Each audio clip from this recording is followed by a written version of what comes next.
Love to integrating to the battle of Midway Part 3, and the title is named as the American Perspective and the Strategic Consequences of the Battle. So we're going to find out the consequences of the battle. So this video was suggested to me by Subject20, and thank you so much for that. And I guess we'll find out what happened next. Right, here we go. So, if you made it this far, I know what you're probably thinking. What happened? Yeah. How did the Japanese lose so badly?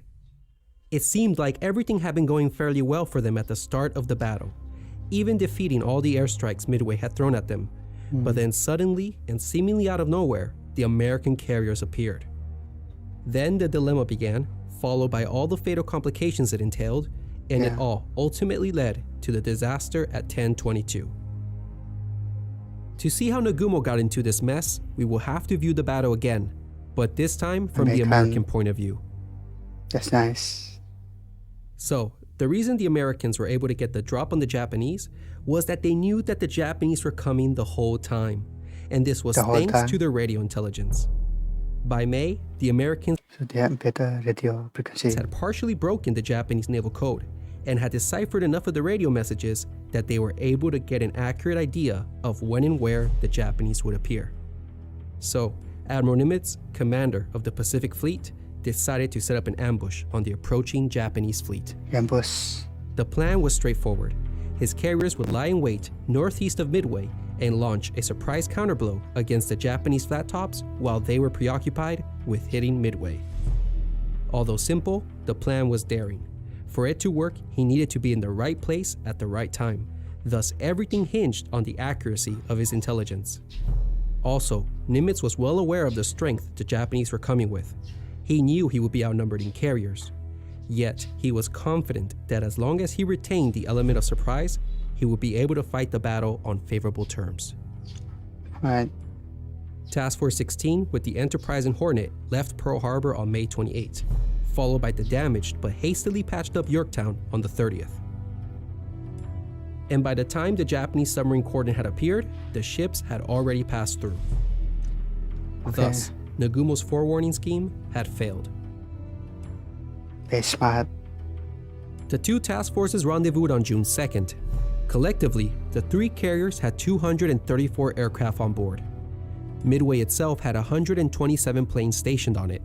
So given these numbers, we can see that it was actually the Americans who would outnumber the Japanese at the point of contact.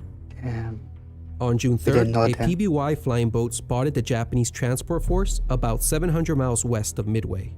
The transport group was subsequently attacked, causing minor damage to it. This sighting on June 3rd confirmed to the Americans the authenticity of their intelligence and that it wouldn't be long before the Japanese carriers made an appearance. So, on June 4th, the game was on. The Americans were prepared for the oncoming Japanese force, whereas the Japanese were still oblivious to the fact that three enemy carriers were lying in wait to ambush them. June 4, 1942. June 4th. As we recall, Nagumo had only 7 planes to conduct his searches. In contrast, the Americans had more than 30 conducting theirs. 30, damn. In carrier warfare, reconnaissance is key, and it was the Americans who came out on top, getting the first sighting at 0530. However, the report gave cause for concern to Fletcher. It claimed there were 2 carriers present 175 miles southwest of Task Force 16. In retrospect, the report was incorrect in 2 aspects. The first was the location. It was about 30 miles off. The Japanese were actually over 200 miles away. This was well beyond the range of their short-legged fighters and torpedo bombers. But most crucially, it erroneously reported that only 2 carriers were present, and this worried Fletcher. Intelligence had previously told him that the Japanese were coming with 4, maybe 5 carriers, and that it was possible they would be operating them in 2 separate task forces. So, the question followed, if these 2 carriers were here, where were the others? Based on this information, Fletcher had to make a decision. Not ideal under the circumstances since the report wasn't entirely accurate, but so goes the fog of war. In a way, he was caught in his own type of dilemma, albeit not as difficult and perplexing as Nagumo's. but his subsequent actions do exemplify the flexibility the Americans had during a situation like this. So, what does Fletcher do? After a quick deliberation, Fletcher ordered Task Force 16 to close the distance and strike the reported contact. Okay. In the meantime, he would hold back Yorktown's strike group as a reserve, in case the other Japanese carriers appeared. If no additional information was forthcoming, he would follow up Task Force 16's strike on the reported contact with Yorktown's as well. Fletcher's orders were both flexible and prudent. It allowed him to maintain the initiative by striking first, while holding back a reserve as a contingency. Well done, Fletcher. He had made the right call. Okay, As ordered, Admiral Spruance in Task Force 16 did the best he could to close the distance. He and his staff scheduled the launch to begin at 0700. There was a clever reason behind this. By launching at this time, it was hoped that their airstrike would arrive over the Japanese flat tops as they were resurfacing the planes that had just attacked Midway. Meanwhile, as all these events transpired, the Americans got what would be the first of their 2 lucky breaks during the battle. And in my opinion, this is probably the most crucial one. Despite the criticism towards Nagumo's scanty air search, the irony is that it should have been sufficient this day, because by all rights, Task Force 17 should have been spotted early that morning. Sometime around 0630, Chikuma, number 1 float plane, flew right over Task Force 17, but because of cloud cover, failed to spot the American ships. Wow, what a lucky break for the Americans, and an unlucky break for the Japanese. If the pilot had been a bit more thorough in his search, and if Nagumo had gotten a sighting at this hour, it would have avoided his dilemma altogether, and he most likely would have had time to launch his counterstrike. Because of the cloud. Although, as a side note, it appears that Nimitz had known this area would contain bad weather. If that's the case, then credit should equally be given to Nimitz for brilliantly choosing the spot that concealed his carriers. Nevertheless, the letdown of Chikuma number 1 search plane can be seen as one of the critical failures for the Japanese. So thanks to this favorable event, the Americans were on the path of delivering an unanswered first strike against their enemy. So far, so good. The Americans have performed well up to this point. They still maintain the initiative and fortunately remain undetected. But what follows next is the most controversial aspect of the battle. It was the poor handling and coordination of Task Force 16's airstrike. In summary, it was terrible. Okay. Spruance and his staff had plotted an interception point for the Enterprise to follow. However, the most bewildering action was the course selected for the Hornet. It was scheduled to head west, entirely off course from the reported sighting. To understand why the Hornet flew in the wrong direction, you have to remember the fact that only 2 carriers have been definitely located up to this point. So it's possible the Hornet was trying to search north of the reported contact in the hopes of finding the remaining carriers. But as will be seen, the decision to head west would turn out to be disastrous for Hornet's air group. At 0700, Task Force 16 began to launch, and this is where the lack of organization begins to show. Okay.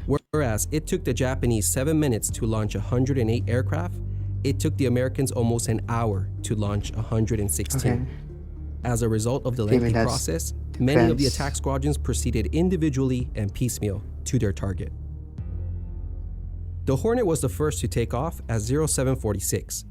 It headed west on what would come to be known as the Flight to Nowhere. Nowhere? On its westward path, an argument ensued. Lieutenant Commander Waldron, leader of VT-8, knew they were going the wrong way. He openly challenged the air group commander over the route they were going. However, his argument fell on deaf ears. Frustrated, he defiantly broke off from the group and went his own way towards the enemy. His torpedo squadron loyally followed him. Waldron was of course correct in his course, and not long after, VT-8 would meet its end in a blaze of glory. The rest of the group, we're talking 34 dive bombers and 10 fighters, discovered nothing as they reached their maximum flight range. They were now low on fuel and had no choice but to head back home. Their formation broke apart as some decided to land on Midway and others back to their carrier. All the fighters ended up ditching on the way, and a third of the SBDs landed on Midway. To sum up, Task Force 16's most powerful strike element of 44 aircraft never engaged the enemy, and they lost 13 planes in the process. Damn. That's kind of sad. Enterprise's dive bombers set out at 0752. Leading the air group was Lieutenant Commander Clarence Wade McCluskey Jr. Due to some confusion during takeoff, McCluskey ended up having no fighter escort. The torpedo bombers were late in taking off and were trailing behind, but as a result, they spotted the Japanese carriers on the horizon and turned towards the enemy. VT-6 would attack unsuccessfully and suffer heavy losses for their effort. Meanwhile, the dive bombers had carried on. They reached the interception point where the Japanese were expected to be, but found nothing. At this critical juncture, McCluskey made one of the most important decisions of the battle. A logical assumption would have been that the Japanese carriers had passed the interception point and were now between Midway and himself. But as McCluskey intuitively suspected, Midway's attacks had delayed Nagumo and had probably forced him to change course. Following his gut instinct, McCluskey headed north, a most fortunate decision for the Americans. Okay. On the way, McCluskey and his men began to run low on fuel, and they were on the verge of giving up and returning home, when lo and behold, they spotted the Arashi. The destroyer had been detached earlier that morning to hunt for the submarine USS Nautilus. Well, now it was dashing north at 30 plus knots, trying to catch up with the Kido Butai, and McCluskey figured, hey, this guy must be going somewhere important. So he tagged behind the destroyer, and it promptly led him to the Japanese fleet. For the Americans, God bless McCluskey. Yeah. But before we get to the attack, we're gonna pause here for a bit. Why? The lack of coordination was something that would frequently plague the Americans in 1942. They weren't able to coordinate their strikes efficiently like the Japanese. But ironically, this shortcoming had an unintended advantage. Their piecemeal attacks fatefully delayed the Japanese counterstrike. When one looks at the time chart, the Japanese were in a jam.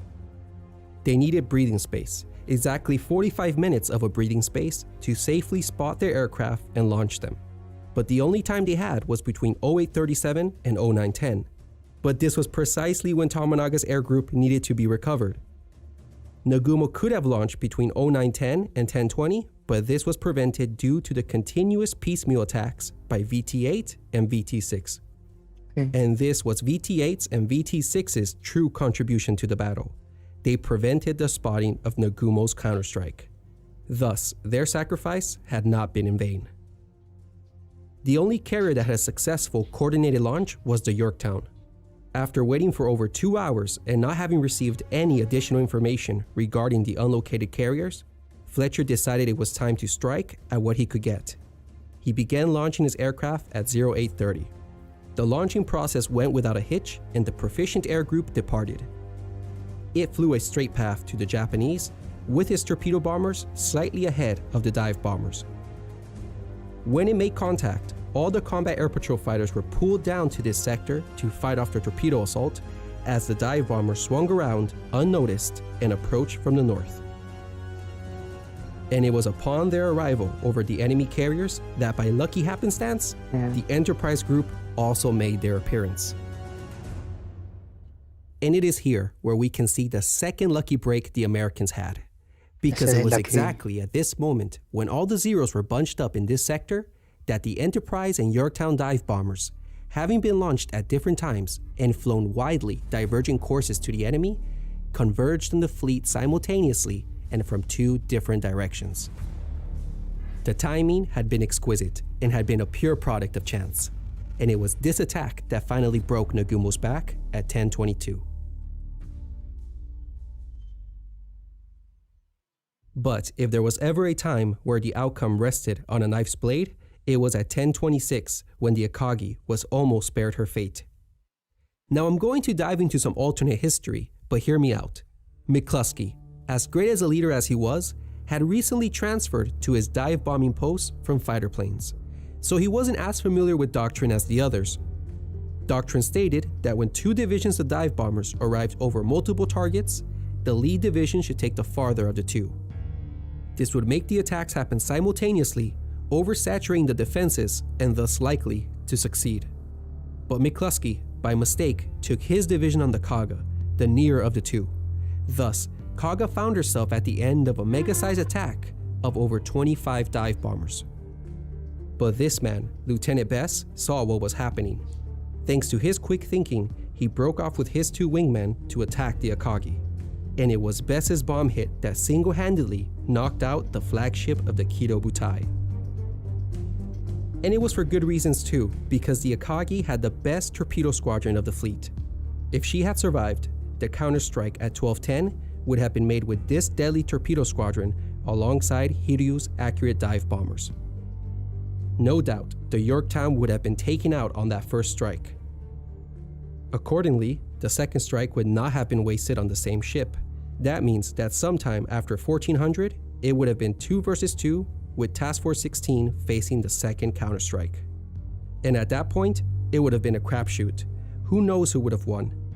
It's entirely possible the Japanese could have pulled a Pyrrhic victory, or at least salvaged a draw from the battle. Draw. After 10:30, the battle was all but decided. In just 5 minutes, Japan had lost the battle.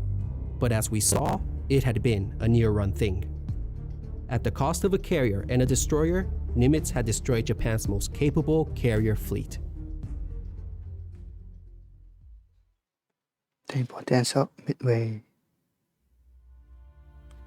Here comes a conclusion. Midway stands as one of the greatest victories in naval history, and rightly so. The battle is an example of American ingenuity at its finest. The Americans were facing an enemy vastly superior to them in both quality and quantity. The only advantage they had was their radio intelligence, and they exploited it brilliantly. Once they got a heads up of the Midway operation, they began to cleverly lay a trap on the unsuspecting Kido Butai.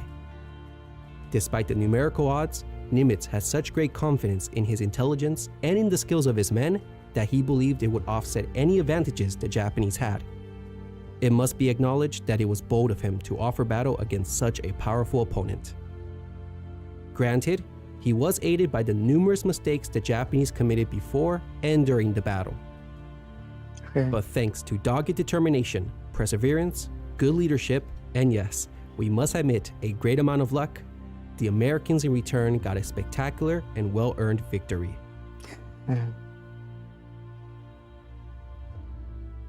What was the importance of Midway? Well, although it was a decisive victory, it was not a decisive factor in determining the outcome of the war. Because to be frank, Japan was never going to win against America's industrial strength and military might. Their hopes for a negotiated peace with the US was near impossible.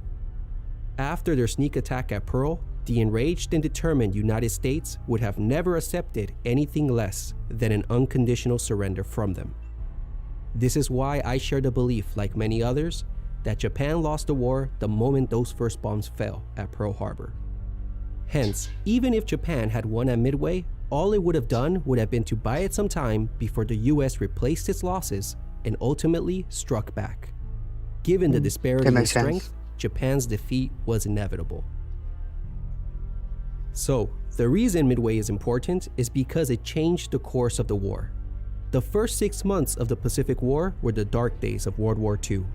The Japanese were running wildly and victoriously all across the Pacific with nothing to stop them. The Japanese firmly held the initiative, and this was largely thanks to the Kido Butai. It could project tremendous offensive power wherever it pleased. Meanwhile, all the United States could do, apart from a few raids, was to avoid direct confrontation and be on the defensive. The reason for this defensive posture was simple. The Pacific Fleet was numerically inferior to the Japanese, particularly in carriers. This would all change after Midway. To better illustrate this, let's look at the carrier strength of both sides during the first 6 months of the war. At the start of the war, America had 4 fleet carriers to Japan's 6. In January, the Saratoga was torpedoed by a submarine and would be out of operation for a few months. In March, the Pacific Fleet received a slight boost when it was joined by the Hornet. Finally, in May, we have the first confrontation between the carriers at the Battle of Coral Sea. During that battle, the USS Lexington was lost in return for the Japanese light carrier Shoho. But more significantly was the fact that both the Shokaku and Zuikaku had to return to Japan for repairs and replenishment after the battle. As a result, both ships would fatefully miss out on Midway. So, on the eve of Midway, carrier strength was now down to 4 against 3. The Japanese still have a slight edge in numbers, but not for long, because then we have the climactic Battle of Midway, and ouch. The dramatic shift in balance can clearly be seen. Now the Pacific Fleet possessed 3 carriers, soon to be joined by a 4th coming in from the Atlantic.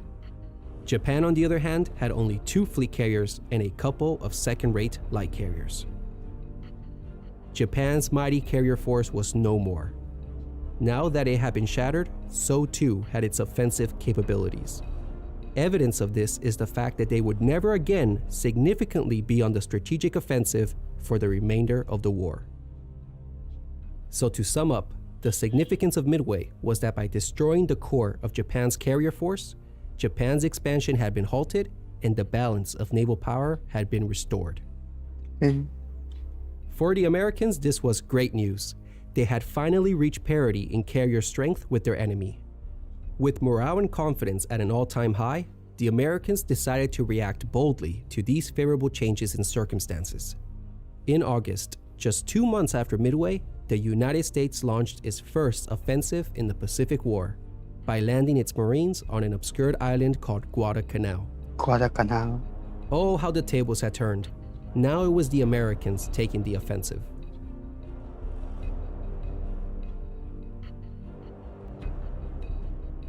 That was an interesting video. I love how they summarize all of that in one video. On the part 3 of the video, maybe I need to react to more videos of this channel. He has done an incredible job in narrated very well the storyline, and this was also very interesting to watch. And I will end the video there. Subscribe if you haven't, and like the video to end also in the next video. Bye.